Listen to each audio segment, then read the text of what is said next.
I'll try to be very, very quick because I know the chairman is not going to be as gracious to me as he was to the ladies. You know that very well. So I'll try very, very hard to move through this very quickly, and hopefully we can talk about what's the crisis. You've heard so many people define the crisis, and there are dimensions to it, as we've heard also, the energy crisis, the food crisis, the climate crisis, the global relations crisis, and what I want to add as the spiritual and ethical crisis. I save that for some other time.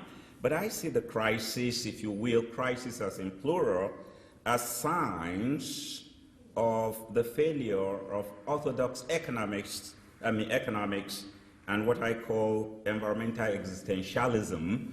And I'm sure those of you, my colleagues in academia, understand all these jargons. But what these mentalities have done, or what these problems have done, is they've created this common pool or free rider mentality where everybody wants to get something out. You want to jump into the pool, but you don't want to be responsible for maintaining the pool. Now, you know, when you get in a public pool, you know what goes in there. You don't want to even think about it. One thing I would suggest, never take a sip from a pool, no matter how thirsty you are. But seriously, there's this free rider mentality where we all want the best and we want the most from the system, yet we do not want to take the responsibility for maintaining the system. Now, what are the causes of the crisis? Again, some of my colleagues from economics and finance and accounting have given us, I believe, what is a more clinical explanation of the causes of the current financial crisis. I decided to look at these causes as a policy analyst from the standpoint of the four critical sectors or pillars of society. And what I'm saying essentially is that there is enough fault to go around.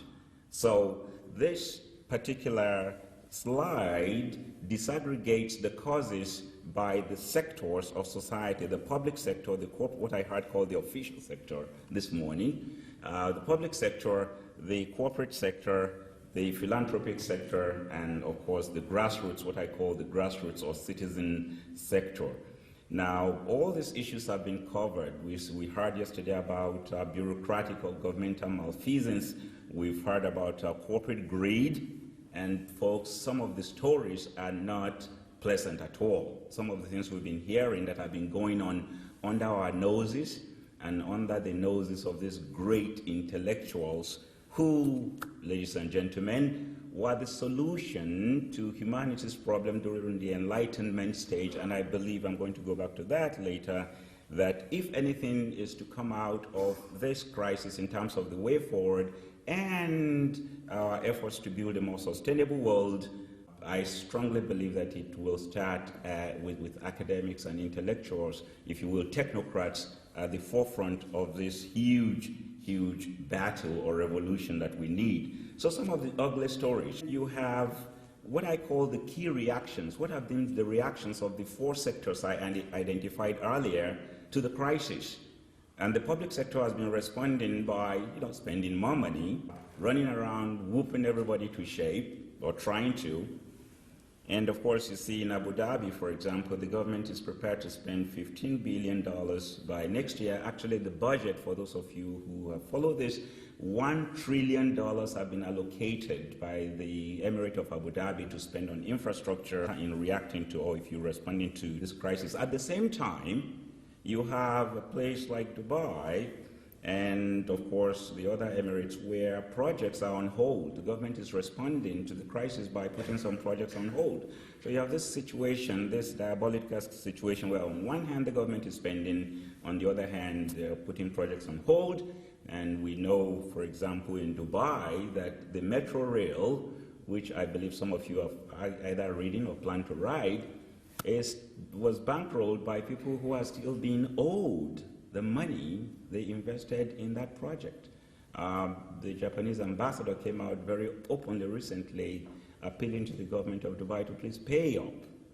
You can't just fool around with folks' money for a project of that size. What has been the reaction of the corporate sector? Layoffs, you British guys, BA has been a bad story in terms of reflecting the response of the private sector. Employment in the US, 10.2%, hiring and wage freezes.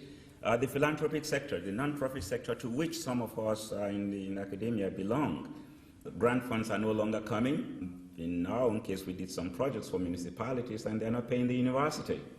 Big problem for philanthropists. We know of non-profit organizations serving great causes that the private and public sector would not serve that had to close down. Very serious problem. At the grassroots level, individual level, loss of wages. You've heard of very sad stories of people who just lock themselves up and blow up themselves and their kids. I wish they would blow up themselves 10 times over and leave the kids alone and leave their wives alone. There's a sustainability dimension to all this, as we all know. And of course, I try not to get into sustainability definition because we all know the famous Brundtland. Some people can quote you the page in the WCED report where you have this definition. But I like a particular definition by Porter of the Urban Land Institute based in DC.